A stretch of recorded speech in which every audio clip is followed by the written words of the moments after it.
que Daniel Chapitea es tan importante como su obra o su obra es tan importante como Daniel Chapitea. Era un hombre de gran carisma, eso dice la mayoría de la gente que le han llegado a conocer.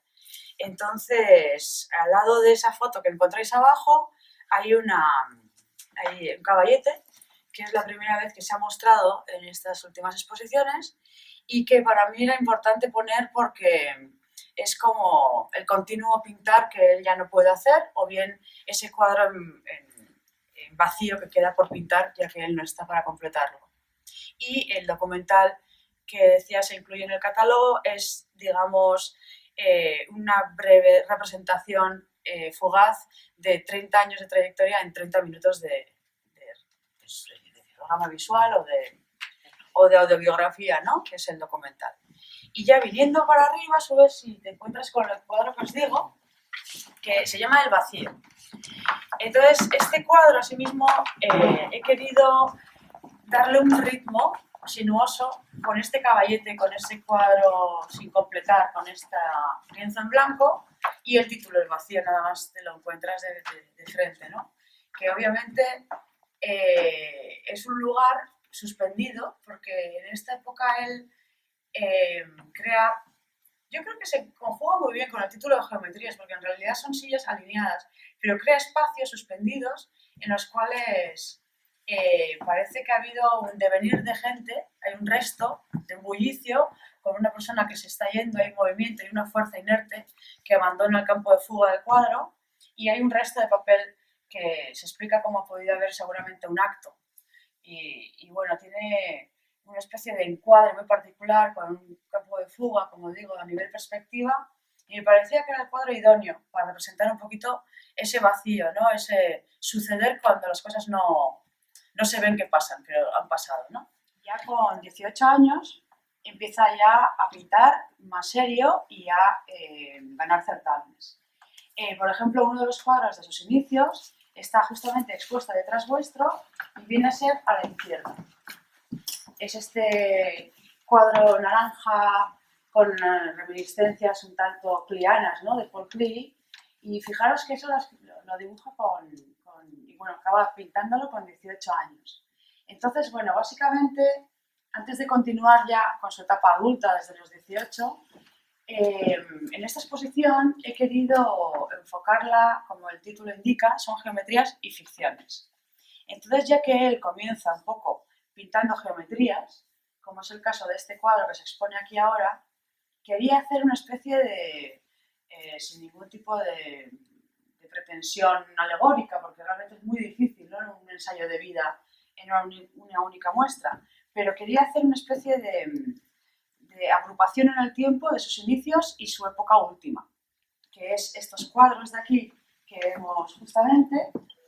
Luego ya incidiré un poquito en ellos y un poco en su práctica y desarrollo técnico, pero básicamente es impresionante cómo sus comienzos y el final de su época, cuando él ya subyace en lo que es la última fase pictórica y acaba ya pues, dejándonos prematuramente con 46 años, hay un encuentro. Entonces esto me parece bonito también, ¿no? Empezar contando casi el final desde el comienzo, ¿no? Que esta es una cosa para situarnos.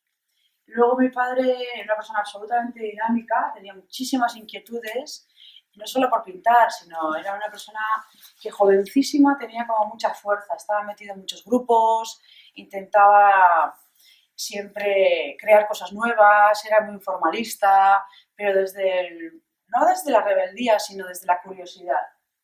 Entonces,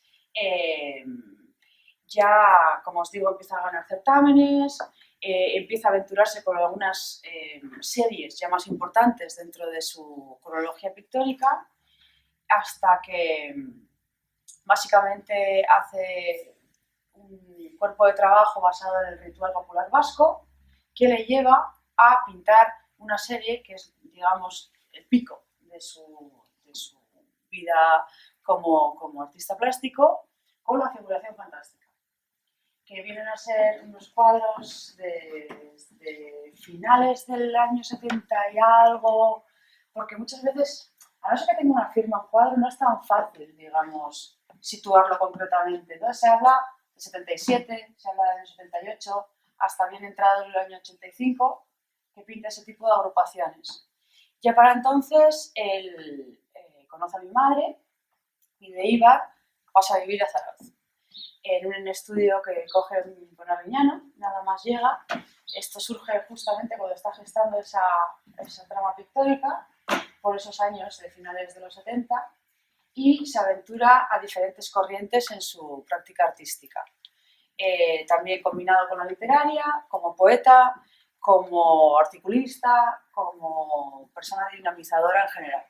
Hay un breve escrito que he hecho un breve resumen de todo lo que se puede contar de la razón de esta exposición y básicamente cuento cómo se le conoce quizás más a mi padre por un aspecto más figurativo de su obra y cómo esto se enfoca en 3 cuerpos de trabajo en esta exposición, y lo que os decía de esta figuración fantástica.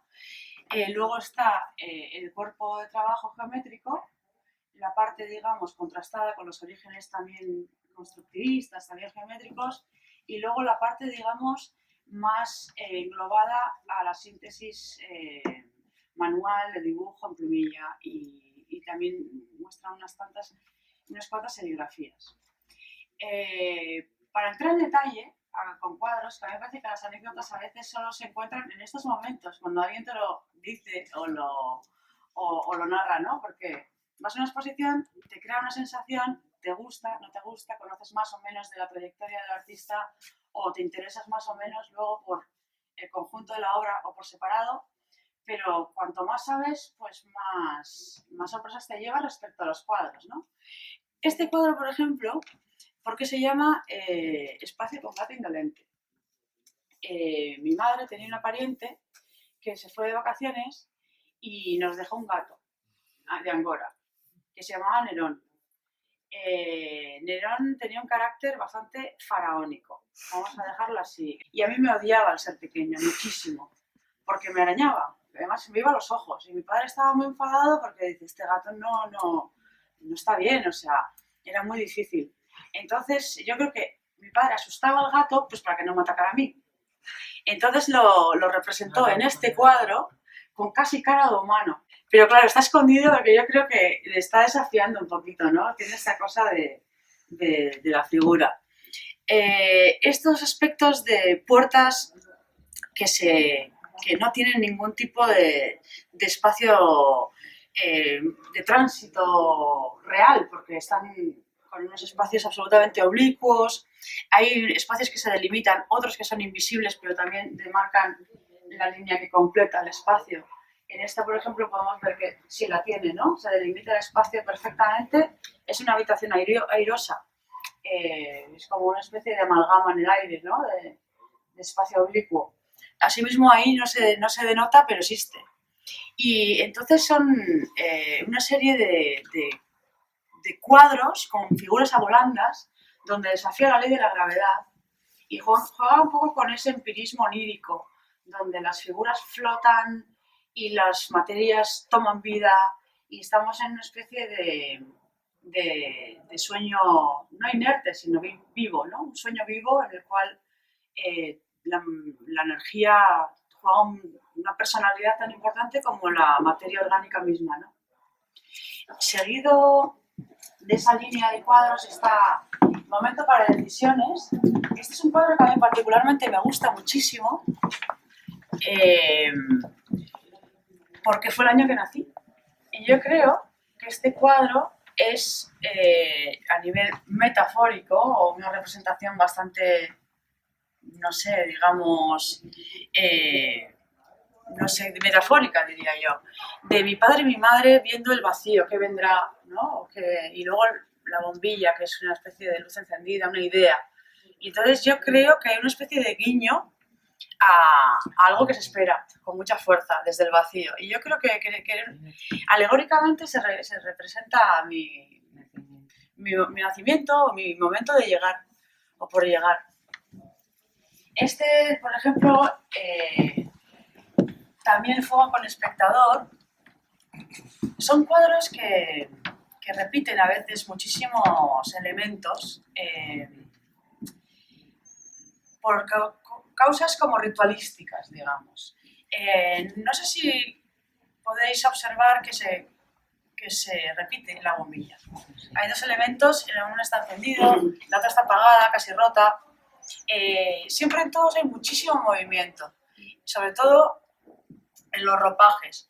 Él pintaba muy bien lo que es el tejido, la ropa, las líneas encontradas en los trajes y causaba muchísimo a preguntas, a incógnitas. ¿Qué querrá ser?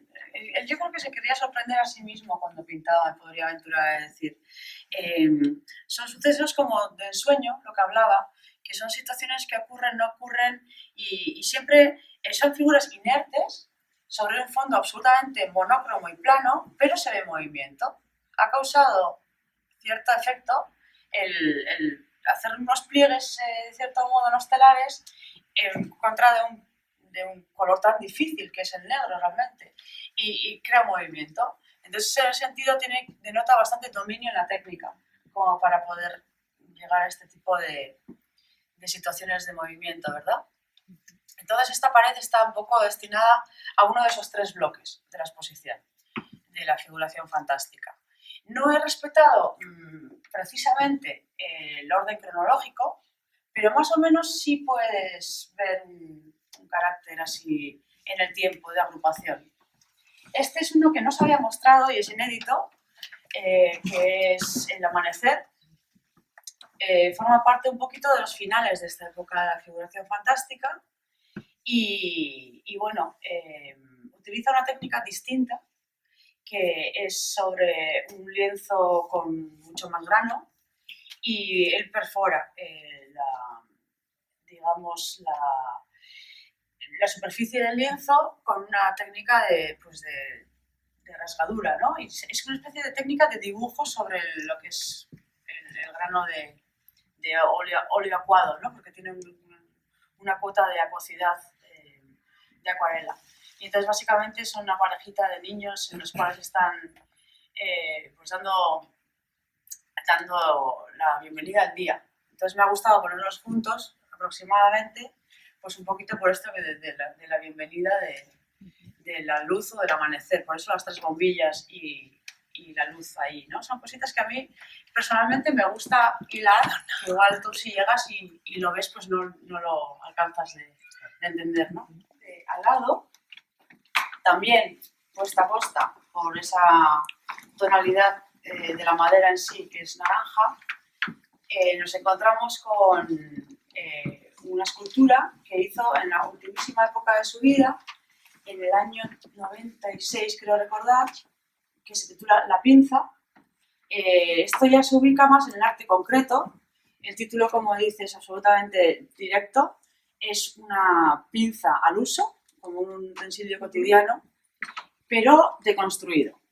Entonces él dejó por escrito un texto en el cual explica la importancia de la recuperación o la apropiación del concepto utilitario, porque damos por hecho muchas cosas que son un invento absolutamente integrado en el día a día y de sublima belleza estética.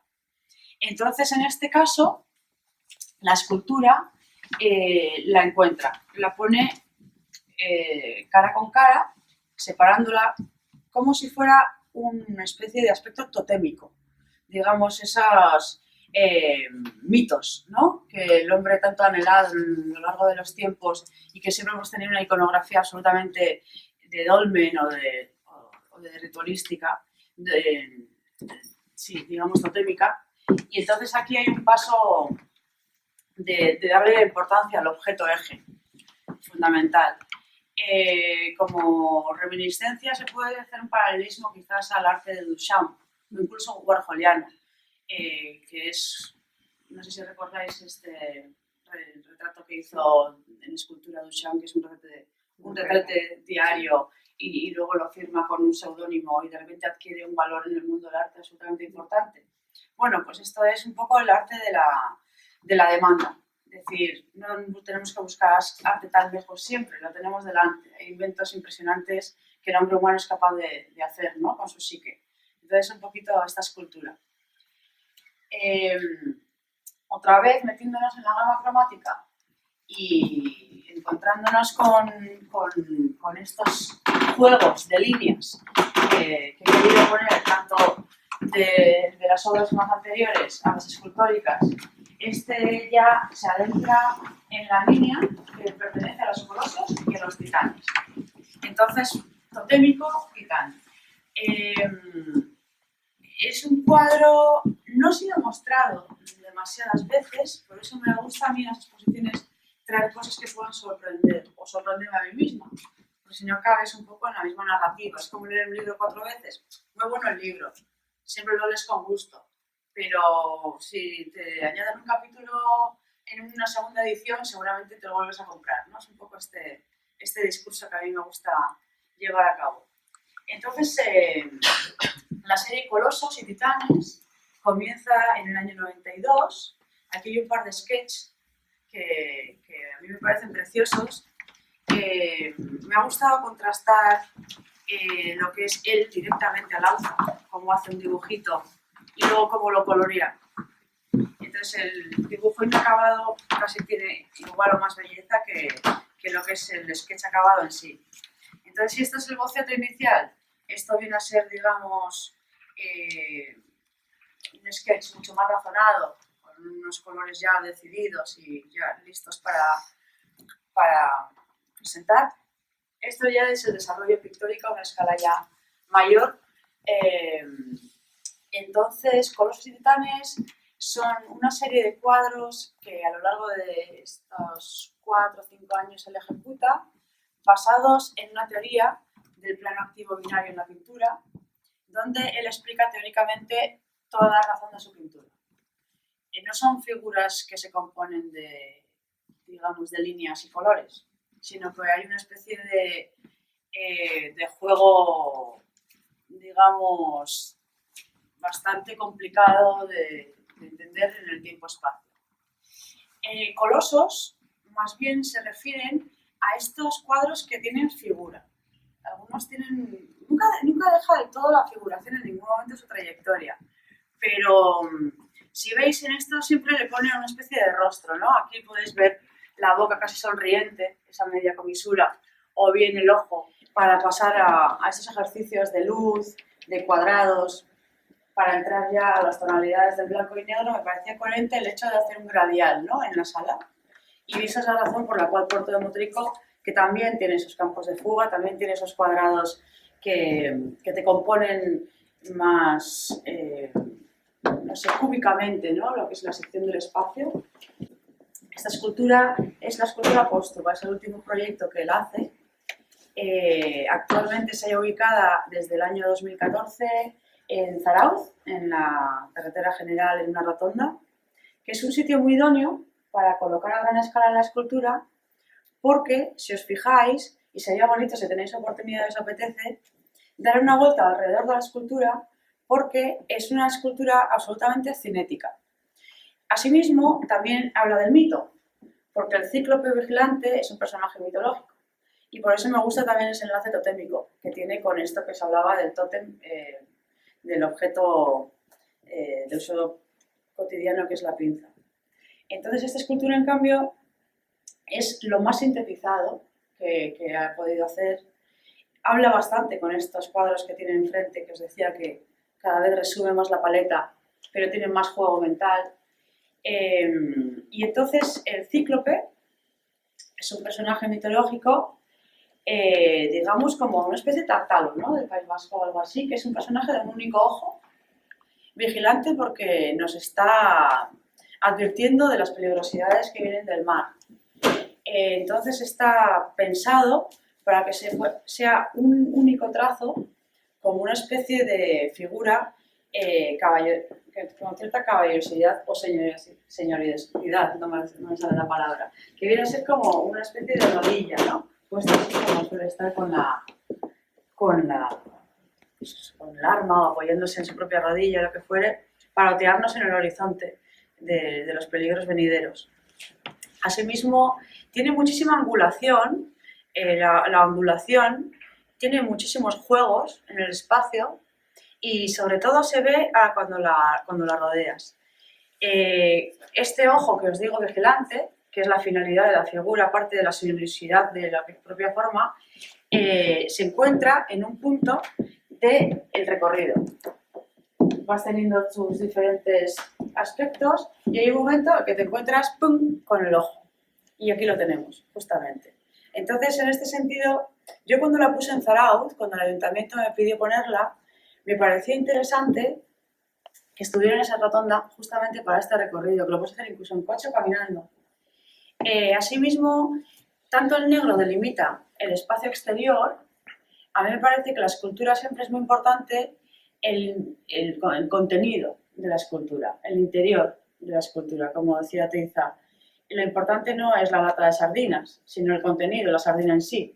Entonces, es el desecho de la sardina. Entonces, ello mismo dibuja lo que es el entorno exterior como escultura física, matérica y como representativa, pero asimismo el interior me parecía muy importante. Y no se aprecia muy bien porque cuando intenté iluminarla, porque claro, pusimos la escultura y yo digo, ya, pero ¿qué pasa de noche? Porque al ser negra, de hecho, desaparece casi la oscuridad de la noche. Entonces yo, en mi idea, así un poco aventurera y escultórica, dije, sería muy bonito encontrar una luz que iluminara el contorno interior en vez del exterior, porque el exterior ya lo dibuja la luz propiamente, ¿no? Lo que es el enlace, el tubo o la forma, sino el interior. Entonces no sé si se logró del todo, porque es un concepto muy complicado, pero es una escultura que la verdad que le representa muy bien como resumen de una trayectoria, ¿no? Asimismo, a veces me pregunto si en algunos cuadros que no se representan en esta sala hoy, pero a veces hacía como muchas tiras, como colgantes de suspensiones, y este tipo de tubos que él hacía, me cabe pensar de que puede ser incluso el interior de los tubos de pintura. Cuando tú coges un tubo de pintura al uso para pintar como tiene esta forma redondeada, alargada, casi cilíndrica, pues yo creo que tiene que ver con esto, que lo ha representado en el tiempo. Entonces, él, como pintor que era, jugaba con este tipo de guiños y juegos constantes. Entonces, cabe que la propia pintura sea el ciclo vigilante que nos vigila. Que nos vigila, efectivamente. Además, él intervino directamente en el proceso del serigrafiado. Se titula No sabemos, y creo recordar que era una tirada de 3. Es curioso a veces estos puntos que os decía de esos tubos, ¿no? Que viajan en el tiempo, que son una especie como si dibujaras el tiempo, como si vieras el tiempo de algún modo, ¿no? Crea espacios. Y aquí, curiosamente, el ojo siempre te lleva a las dos figuras, la frontal y la que están, ¿no?, digamos, de perfil, pero ¿a que nunca os habéis fijado en esta figura de detrás? Es curioso, porque hay que mirar a veces la obra 2 veces, ¿no? Hay una persona observándonos directamente, que viene a ser, yo creo, que el rostro borrado del frontal. Entonces, en una obra mi padre siempre hay, bueno, en todas las obras de arte las hay, pequeñas sorpresas, pero a veces como no hay que mirar la superficie únicamente, sino cuando te paras un poco más, la sorpresa siempre te va a llevar a un lugar bastante curioso, ¿no? Y generalmente agradable. Y bueno, ahí está él como dibujante, ¿no? Y a ellos le encantaba esto de escribir y ahí se aventuró a plasmar unos poemas. Aún así era muy modesto, escribía mucho y le gustaba mucho escribir, pero los tenía escondidísimos en un maletín. Y ya cuando fallece, mi madre se muda a otra casa y se encuentra, para su sorpresa, estos documentos. Entonces justamente tenía cerquísima a Leopoldo y nada más se los deja leer, dijo, hay que hacer algo con esto. Y se publica un poemario que tiene título justamente, bueno, no título, poemario 1970-1975, y se extrae este poema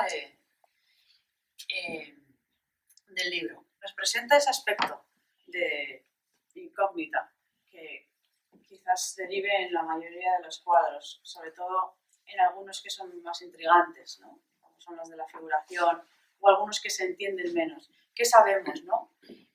Realmente. Y me parecía bonito el tenerle, como decía, aquí en palabra y en representación fotográfica. Este cuerpo de trabajo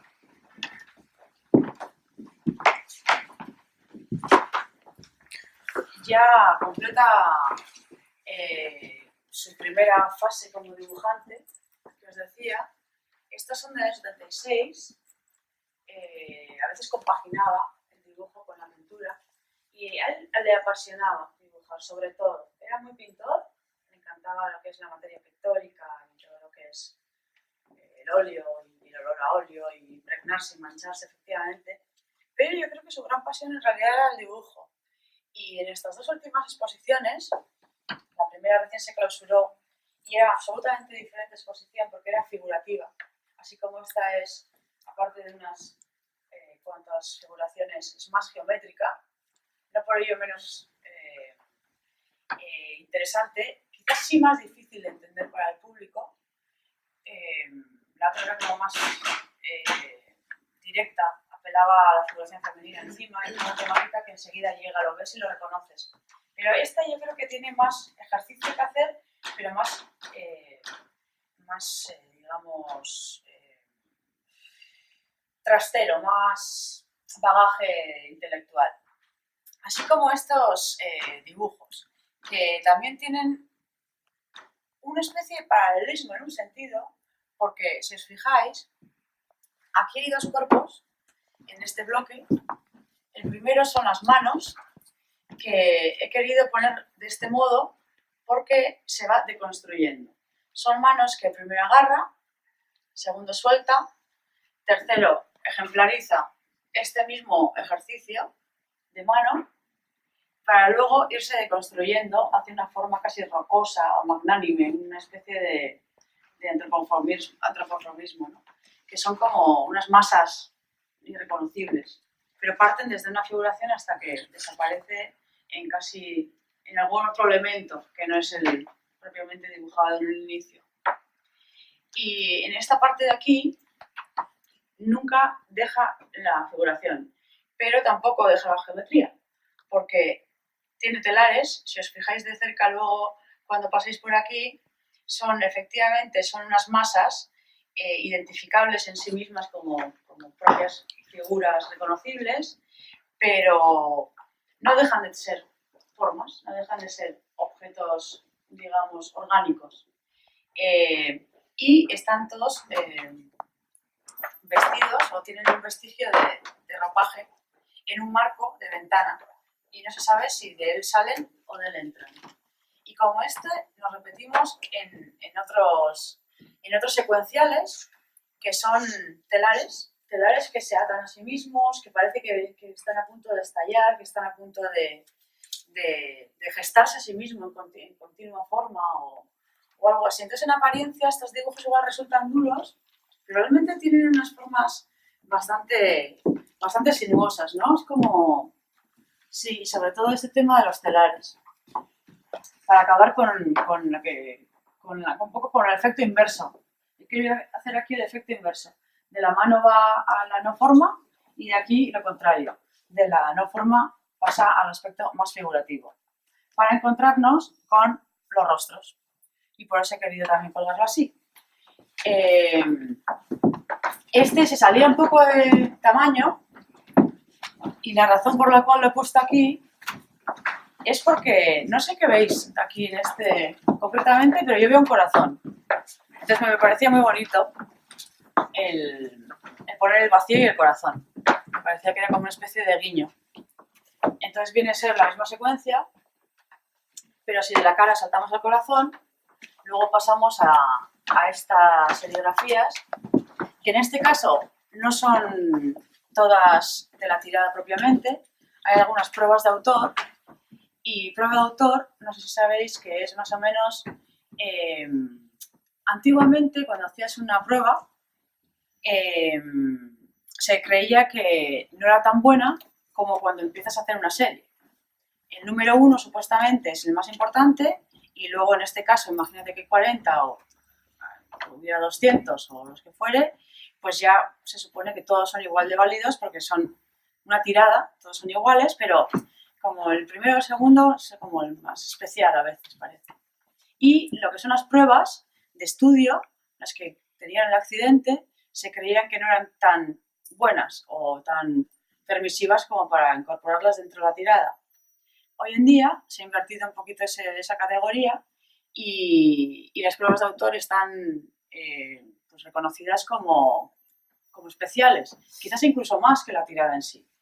Entonces, esto es algo que me he encontrado recientemente. Por cuestión de espacio solo he puesto 3, pero si os fijáis, es la misma figura. Esto sería la tirada decidida ya, lo que él decidió como obra conclusa, y los demás son variantes. A priori parecen iguales, pero en esto se delimita el negro y en este se delimita el amarillo, y además que se ve perfectamente lo que son las capas de tinta, ¿no? que son impregnadas. Entonces me parecía que era muy bonito el ver cómo tenía esos pequeñitos cambios, ¿no? A mí me gustan esas composiciones casi en el tiempo, ¿no? De que no todo es... parece igual, pero no todo lo es hasta que te acercas, ¿no? Ese tipo de fijarte 2 veces, es lo que me parecía bonito. Y he dejado para el último momento esos cuadros titánicos porque fueron los últimos que pintó, al margen de lo que es el Cíclope Vigilante, que ya es una obra ya, digamos, aislada. Estos cuadros son poliédricos, es como una especie de juego, no sé, que se digamos, une a sí mismo, ¿no? Son cuadros estáticos, tanto firmes como frontales o bien lateralmente situados, pero al mismo tiempo yo los encuentro que tienen un nudo espacial, una especie de juego bastante interesante de ver, ¿no? Yo creo que se ve bastante bien, además yo creo que ganan mucho juntos. Viéndolo aisladamente, dices un cuadro geométrico, ok, pero cuando los ves juntos ves ese juego, ¿no? Digamos, de una sinfonía, ¿no? Que tiene como una especie pues eso, de baile, ¿no? De líneas y de encuentros espaciales. Y más o menos, bueno, la obra se encuentra repartida en diferentes sitios y yo creo que se engloba bastante bien en esta exposición su aspecto más serio, quizás, ¿no? Yo creo que Geometrías y Ficciones es una parte de Chopitea más cerebral, tanto de dibujante, que se ve la parte minuciosa, como en estos cuadros, digamos, geométricos, como los titanes, que bueno, mucha gente dice que en el tiempo ganan estos cuadros.